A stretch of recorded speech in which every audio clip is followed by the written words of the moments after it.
Kombëtarja shqiptare do të luajë ndeshjen e parë të play-offit të botërorit 2026 ndaj Polonisë më 26 mars në Varshavë në orën 20:45.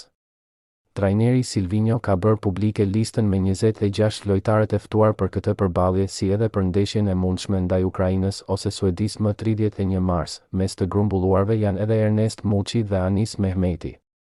Për herë të parë me kombëtaren shqiptare kanë marrë ftesë mbrojtësit Stavro Pilo dhe Bujar Plana, edhe pse pa Manajn dhe Dakun Taulant Seferi Nuh. Ka marrë ftesë nga Silvinho. Sfida përballë Polonisë e vlefshme për kualifikimin në Kupën e Botës 2026 është e një rëndësie jetike për Shqipërinë, pasi kombëtarja jonë sheh ëndrrën amerikane vetëm 2 hapa larg.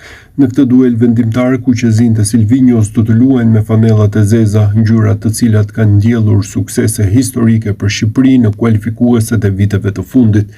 Gjithçka nisi me fitoren 3-0 përballë Armenisë, eliminatoret e para që na dërguan drejt Europianit të 2016-s. Më pas djemtë e kombëtares fituan minimalisht 1-0 përballë Rumanisë në ndeshjen e tretë të këtij Europiani me të njëjtën fanellë të veshur. Vite më vonë, më saktësisht 2025, Shqipëria fitoi një tjetër finale 1-0 ndaj Moldavisë në transfert, këtë herë me trajner Silvinhon, çfarë i solli dhe kualifikimin e dytë historik në Euro 2025.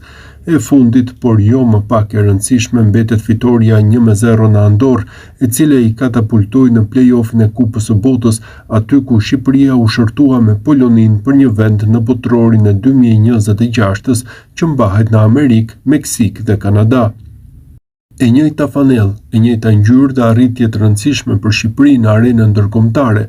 Kush e di, përballë Polonisë mund të përsëritet e njëjta gjë, pasi skuadra Silvinhos do të paraqitet për koincidencë me fanellat e zeza. Federata Polake ka vendosur të jap premio $4.2 milion për lojtarët nëse arrin kualifikimin në botëror. Kjo shifër është një pjesë e mirë e $10.5 milion që çdo federat përfiton për pjesëmarrje në botëror. Rivalët e Shqipërisë duhet të fitojnë fillimisht gjysmëfinalen me kuqezimtë më 26 mars. Fituesi i këtij çifti do të përballet me fituesin e Ukrainë-Suedi në ditën e fundit të muajit mars.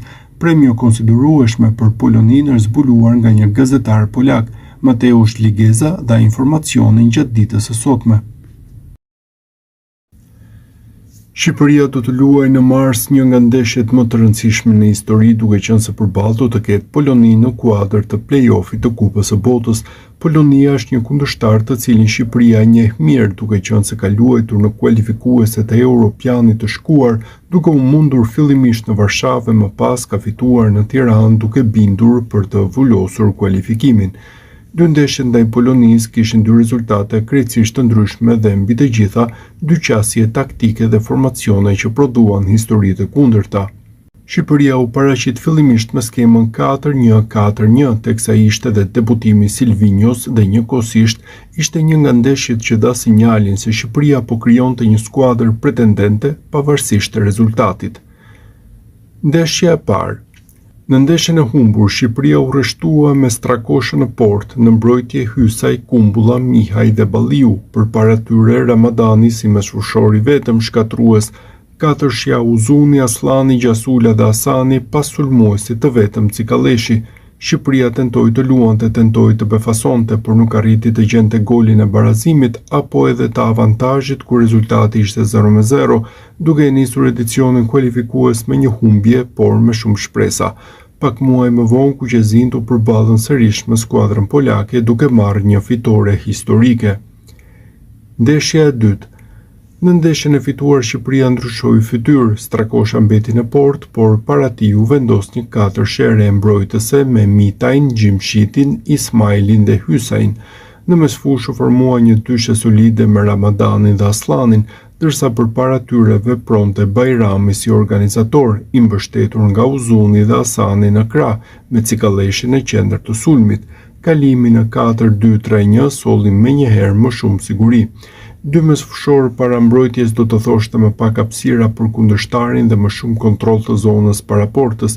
Ramadani nuk ishte më i vetëm në betejë, me Aslanin që ndihmonte si në fazën mbrojtëse, ashtu edhe në ndërtimin e lojës. Prania Bajramit si 10 klasik ndryshoi dinamikën e sulmit. Shqipëria kishte një pikë referimi kreative mes linjave, një lojtar që merrte topin dhe kërkonte pasimin vertikal. Cikalleshi nuk ishte më i izoluar, ndërsa Uzuni dhe Hasani përfitonin nga lëvizjet diagonale dhe hapësirat e krijuara, edhe mbrojtja dukej më e qetë. Dyshe qendrore i Gjimshiti Ismaili ofroi siguri. 7 futbollistë ishin titullar në të dy përballjet: Strakosha, Hysaj, Ramadani, Aslani, Uzuni, Hasani dhe Cikalleshi. Ata përbënin skeletin e skuadrës. Performanca e tyre u ndikua ndjeshëm nga sistemi përreth. Në ndeshjen e humbur luajtën Kumbulla, Mihaj, Balliu dhe Gjasula, ndërsa në fitore titullar ishin Mitaj, Gjimshiti Ismaili dhe Bajrami. Ndryshimi i dyshes qendrore në mbrojtje solli më shumë qëndrueshmëri. Mitaj në krahun e majt ofroi energji dhe balans mes mbrojtjes dhe daljes përpara. Dy ndeshje ndaj të njëjtit kundërshtar treguan qartë se struktura taktike mund të ndryshojë ndeshjen. Play-offi. Shqipëria do të luajë ndeshjen e tretë me polakët dhe ndoshta kjo është më e rëndësishmja në periudhën që Silvinjo ka drejtuar kuqezinë. Kjo ndaj Polonisë është ndeshje teke dhe asnjë gabim nuk mund të korrigjohet, pasi çdo gabim mund të përkthehet në eliminim nga mundësia për të kaluar në botror. Silvinjo ka ndryshuar shpeshherë skemat e Shqipërisë dhe këtë radhë ndryshimi duhet të vendosë historinë. Që nga ndeshja fundit ndaj Polonisë, Shqipëria ka ndryshuar shumë lojtarë të cilët do të synojnë të hyjnë në histori. Natyrisht ndeshja marsit pritet të jetë shumë më e vështirë se kualifikueset, edhe për vetë faktin se kuqezinjt nuk kanë eksperiencë në një gjysmëfinale të tillë, si edhe fakti që do të luajnë përballë mira ultrasve polak mund ta bëjë më të vështirë. Nga ana tjetër, presioni do të jetë mbi polakët, pasi ata janë para tifozëve të tyre dhe vinë si favorit në këtë sfidë, prandaj Shqipëria mund ta përdorë këtë presion në të mirën e vet.